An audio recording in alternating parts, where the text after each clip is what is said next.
psoriatic arthritis, fibromyalgia, degenerative disc disease. I have fibromyalgia, I have hypermobility syndrome, I have costochondritis. I live with a spinal condition called degenerative disc disease. Beal syndrome is a rare genetic disorder. My daughter Ariana and I both share the same gene.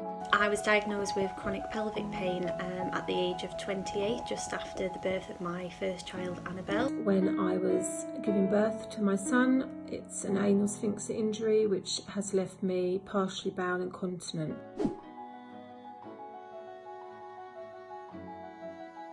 I feel like children should learn more about disabilities so that way when they meet someone with a disability, they won't fear them as much.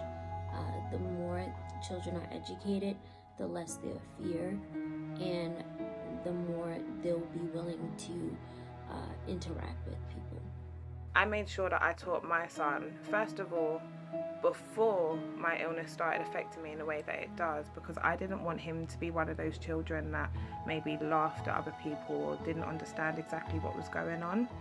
So for those reasons, they need to understand, they need to know that people are different, and they need to be able to be aware that not everybody is capable of everything like them.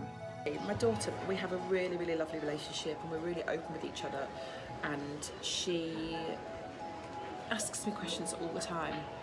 My walking stick is called Wanda, so I made her aware of that. The last thing I want is my child, growing into or being a bully, to someone, whether it's a child, an adult, or looking at them differently or like they're worthless because they have a chronic illness or a disability. Knowledge is power, and I don't think that children are exempt from that. So that's why I feel that it's important for children, even at a young age, to learn about disabilities.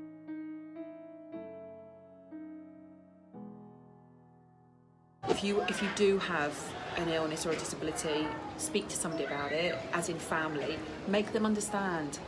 Bring them in and let them know what's going on with you. I would just like other parents to understand that we're not lazy. Be patient, be non-judgmental, and when somebody tells you what's wrong, do some research.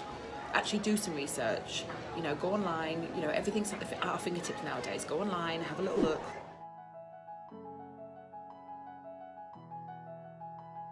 I still want to be treated just like a normal mum.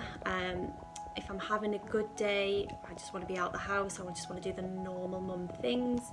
For everything that a completely able-bodied person can do, it takes 3 times as much effort. Disability as myself would be to not be too hard on yourself and to not be always comparing yourself to other parents who aren't in your situation. The biggest thing that I would like other parents to realise, what it's like being a parent with chronic illness, is that I still want to be treated just like a normal mum. It definitely makes it an adventure, to continue through the day sometimes. Sometimes we have to have movie marathons. Luckily, my kid is super into just hanging out. We can play board games, and we do all sorts of different things, to keep it lively. But there are just some days that I'm gonna have to take it easier, and the day isn't gonna go exactly as we planned. But my daughter's grown up with me, and she's known me her whole life, and she loves me. We're still parents. We're still good parents. We just have a different way of parenting due to our physical, limitations.